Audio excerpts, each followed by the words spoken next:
Well, it's a combination of social media and sourcing together. Sure. So both of them coming together, it's kind of interesting. I think it's a happy accident that we had that snowstorm and couldn't do the sourcing only one.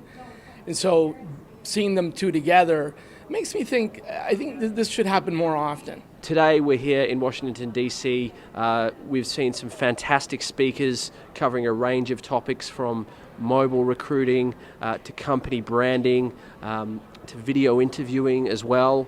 So how important is it for video interviewing platforms and companies using the technology to nail the candidate experience and make the candidate feel like it's something that they want to embrace? That's step one. And it has to be done well, because the candidate has to feel that he's welcome, it's uncomplicated, that he can be in a relaxed environment and show his best. Well, I think from a candidate experience perspective, it can be very beneficial. It allows the candidate to be them a little bit more and allow for connections. So I'm a big fan of digital interviewing. I want to be cautious about using video interviewing. I'm glad you made that distinction, actually. But I think where companies need to go is beyond just interviewing. Yes. It's an assessment vehicle. Yes. And so there's no reason you can't do debriefs, using this tool, or have people talk differently about the work that they do with this tool, or have pre-screened questions and have analysis done. So I think that you have to be cautious. I'm a big fan of the medium, but it's not Skype. So you must be finding the conference very exciting with the blending of a lot of different things going on. Well, I knew the topics here would be very good, and of course the session I presented with Shally this morning is in our sweet spot of what are the cool new tools out there for sourcing. You really need to be here and participate in an event like this, because everyone that was on stage talked about at least 10 or 12 different things, and everybody that's in the audience is going to take away one or two. I just started with PeopleFluent, and a lot of enterprise companies today are really wanting to, what's this mean to have social collaboration across from recruitment to outplacement? What does that mean, and can I do that? And the reality is they can, and we're going to see a lot more growth in that regard.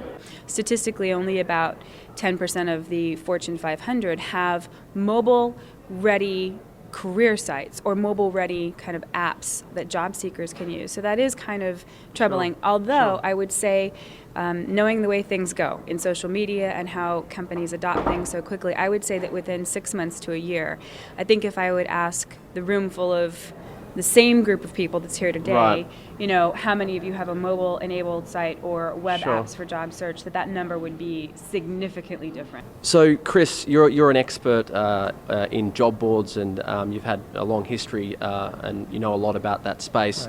Right. How do you see job boards staying relevant, and what are the ways that you think that that space is going to evolve? Yeah, I think if you're a job board today, you have to start evolving with some of the new technologies, social media, Twitter, video. Sure. And if you're not doing that, you're going to risk losing customers at that. So I think video overall is just part of the future of recruiting, and they should be allowing their candidates to do a video resume or interact, a video interview with their employers.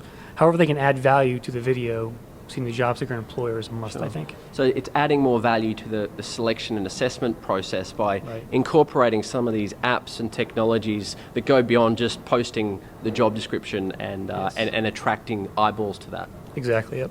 What are sort of some of the key takeouts that you're seeing from some of the other sessions that you've seen today?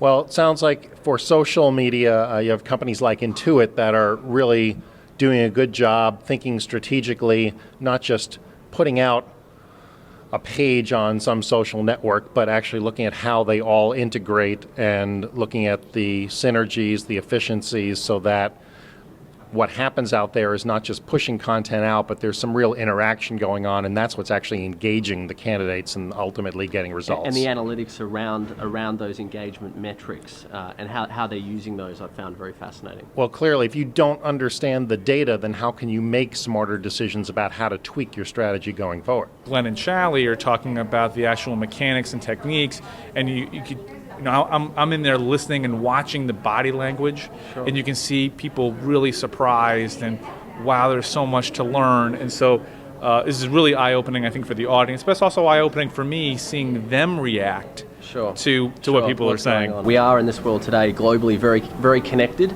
I'm actually from Australia myself, so no kidding. I don't know if the accent gives it away.